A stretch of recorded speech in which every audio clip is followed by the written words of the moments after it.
2007 जनवरी, बहुत ठंड होती है हमारे गांव में। तो मुझे याद है सुबह कुछ 7 बजे का वक्त था। मेरी दादी ने मुझे उठाया और मुझे बोला कि जल्दी उठ, और तेरी मम्मी को कुछ हो गया, उसको हॉस्पिटल लेके गए। और मैं एकदम उसमें उठा एंड बोले जल्दी भाग जल्दी भाग। सुबह 7 बजे का वक्त था और घर से हॉस्पिटल 10 मिनट रनिंग है, तो 10 मिनट तक मैं भाग के हॉस्पिटल पहुंचा। मैं जैसे ही हॉस्पिटल पहुंचा तो इमरजेंसी वार्ड से मॉम को बाहर लेके आ रहे थे एंड शी वाज स्क्रीमिंग। अपने पेट पर हाथ रखा हुआ था और शी वाज स्क्रीमिंग। तो मैंने, बड़े पापा थे, बड़ी अम्मी थे, डैडी थे, बहन थी, तो मैंने पूछा क्या हुआ क्या हुआ। तो बोले पता नहीं, इनको अचानक से पेट में दर्द हो रहा है। तो उनको लेकर इमरजेंसी वार्ड में दिखाया, उनको कुछ दिया, उनको फर्क नहीं पड़ा। तो उनको सिविल हॉस्पिटल, जैसे बड़े हॉस्पिटल होते उसमें भी बहुत दूर जाना पड़ता है स्ट्रेचर लेकर, तो लेकर उनको गए, वार्ड में डाला। और समझ नहीं आ रहा, डॉक्टर आ रहे, ट्रीट करे, क्या हुआ। बोले पता नहीं, अचानक से पेट में ये हो रहा है। मैं थोड़ा डरा हुआ था, मैं बस वहाँ खड़ा हुआ था। वहाँ पे एक नर्स है जो मेरी मॉम की बहन की बेटी है, तो वो नर्स आई हमारे पास और वो भी देखने लगी। बोले क्या हुआ मम्मी को, ये वो। हम लोग बोले कुछ नहीं। तो उतने में मेरी बड़ी अम्मी जो थे, उन्होंने मुझे साइड में ले जाके बोला कि तेरी मॉम ने एसिड पी लिया है। तो मैं उस वक्त बोला कि तो बोल क्यों नहीं रहे ऐसा। तो बोले ऐसा बोलेंगे तो हम सब प्रॉब्लम में आ जाएंगे। लाइक नहीं, मैं भाग कर, वो जो मेरी खाला की बेटी थी, वो उसको जाके मैंने बताया कि सुनो ऐसा हुआ है।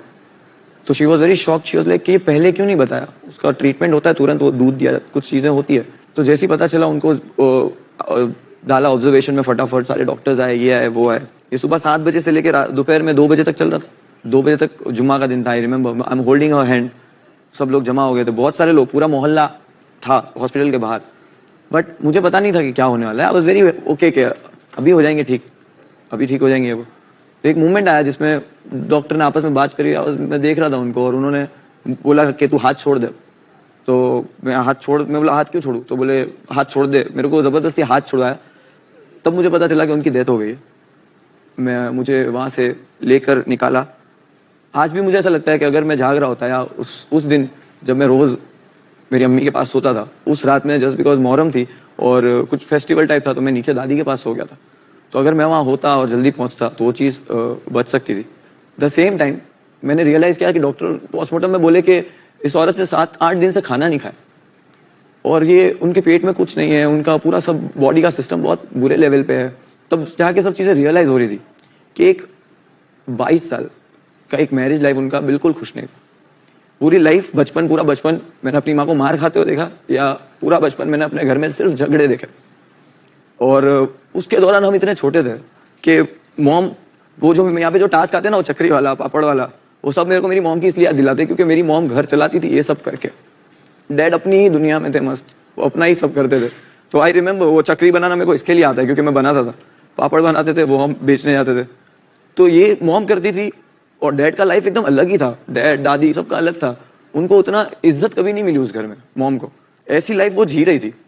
प्लस मेरी एक बहन ने अपनी मर्जी से सिर्फ शादी की थी मेरी मॉम की 2 महीने पहले उनकी डेथ के। तो उस बहन की शादी का ब्लेम पूरे घर ने मेरी मॉम पे डाला। और वो ईयर 2007 मेरी फैमिली के लिए इतना बुरा था कि घर के बर्तन बेच के खाना आ रहा था। मेरी मॉम पे बहुत सारे प्रेशर थे और उसमें से सबसे बड़ा प्रेशर एक ये था कि उन पे 3,500 रुपए का कर्जा था। वो भी घर चलाने के लिए उन्होंने वो कर्जा लिया था। और वो आदमी आके गेट पे खड़े रह के बोलता था, कहाँ है वो, मेरे पैसे नहीं मिले, ब्याज का पैसा है, 700 रुपया देना है ये महीने का। तो 3,500 रुपये भी न्यू, और डैड का तो छोड़ ही दो सब, 3,500 रुपया कर्जा था जिसका टेंशन था मेरी मॉम को। तो आज भी मुझे वो चीज छोड़ नहीं पा रही है कि मैं वहां सोया क्यों नहीं, मैं वहां पहले हॉस्पिटल पहुंचा क्यों नहीं, मेरे पास 3,500 रुपये क्यों नहीं थे। आज अगर मैं आज इतना पैसा कमा रहा हूं या कहीं से भी पैसा आ रहा है, उस पैसे का क्या फायदा कि वो जब इस्तेमाल मेरे को नहीं आ रहा। मेरे दिल से, दिमाग से ये चीज नहीं जा रही कि कोई एक रीजन नहीं था कि उन्होंने ये डिसीजन लिया।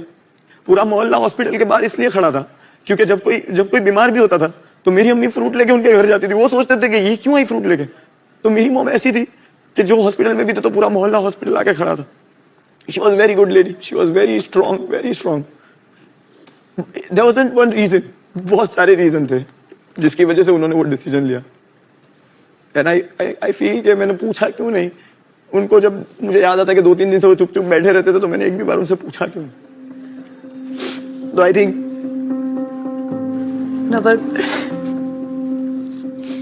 मुझे किसी की माँ की आवाज सुनता हूँ या किसी को मैं रोता हुआ देखता हूँ, किसी औरत को, मेरे को मेरी माँ की याद आती है। The reason I don't like fighting, the reason I don't to fight with anyone, मेरा पूरा बचपन झगड़े देखते हुए गुजरा है। मुझे नहीं चिल्लाना।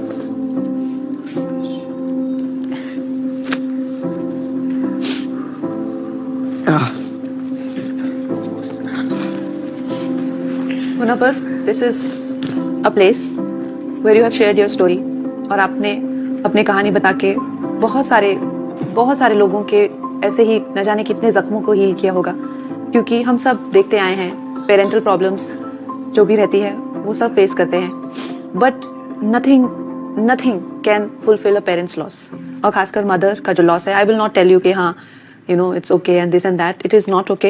एंड एक जो माता होती हैं उसका अपने बच्चे के साथ एक अलग तरीके का कनेक्शन होता है, and we are very sorry for that. हम कह नहीं सकते कि how sorry we are for that, मगर लाइक आई सेड कि आपको उन्होंने जो अपब्रिंगिंग दी है, जैसा आपने इस सिचुएशन से सीखा है, and the kind of man you want to be, it is amazing. आज देख लीजिए जैसे भी आपके बारे में सब बात करते हैं। The relationship I had, I never abused, I never raised my hand. I always wanted, let's not fight. That's the reason I was in a mentally abused. But मुझे किसी को बदनाम करके खुद को प्रूफ नहीं करना है, so I don't want to talk about that. लेकिन मुनव्वर, आज आपने अपनी ये कहानी शेयर करके आपको पता नहीं है आप लोगों की नजरों में और उनके दिलों में और भी ज्यादा उठ गए।